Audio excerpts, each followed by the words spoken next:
Even though someone acts as though they are merely an extension of their family, it doesn't mean that they will be consciously aware of this. The reason for this is that this can just be what is normal. As a result of this, their main focus will be on doing what they can to please the people in their family. Or perhaps, to be more precise, what they can do to please their mother or father, or whoever else is the head of the family and makes the decisions. They are then going to be an autonomous human being who has their own needs and feelings and life to lead, but they won't act as if this is the case. Consequently, although they might have their own job, when they are not working, they can be doing things for one or a number of their family members.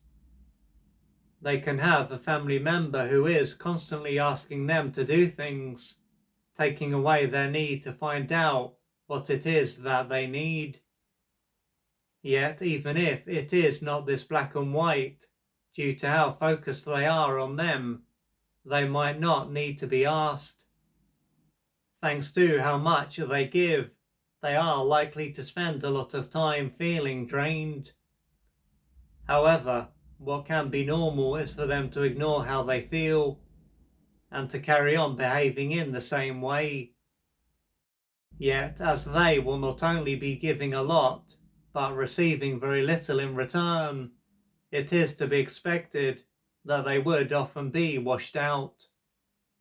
Ultimately, they will be living in a way that is not serving their highest good.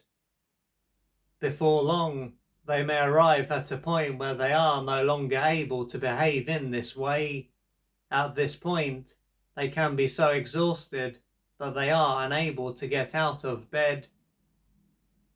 If this doesn't happen though, what might cause them to step back and reflect on their life is if they were to start a relationship. Assuming that this was to happen, their partner can point out that they are overly focused on their family and that this is causing them to abandon themselves. Nonetheless, it might not be possible for them to hear what their partner is saying at first. They can end up becoming defensive and accuse their partner of just being critical or of having something against their family. If they do, behaving in this way will be a way for their brain to stop them from coming into contact with pain that has been repressed, as embracing this pain will make it hard for them to keep it together and function. After they have settled down and thought about how they are living, they can see that they are too caught up in their family.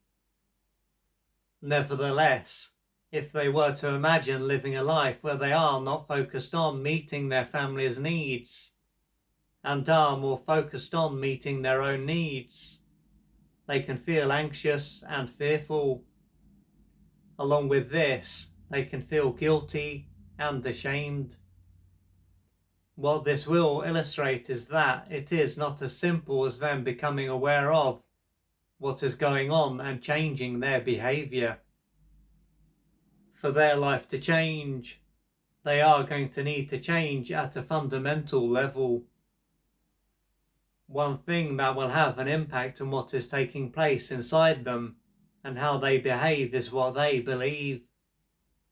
So based on how they are experiencing life, they are likely to have some, if not all, of the following beliefs.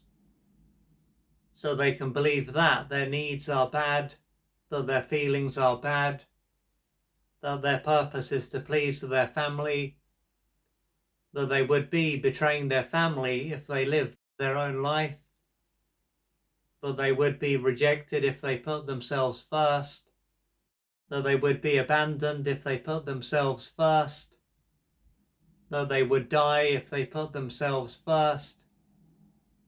If they were to find that they have most of these beliefs, they could end up wondering why this is. Most likely, The early years were a time when they didn't receive the attunement and care that they needed. From a very young age, they are likely to have been forced to adapt to their mother and or father. Instead of receiving what they needed to develop an autonomous sense of self then, they would have been greatly deprived and deeply wounded and forced to focus on and be there for another or others. To handle what happened, their brain would have repressed how they felt and a number of their needs.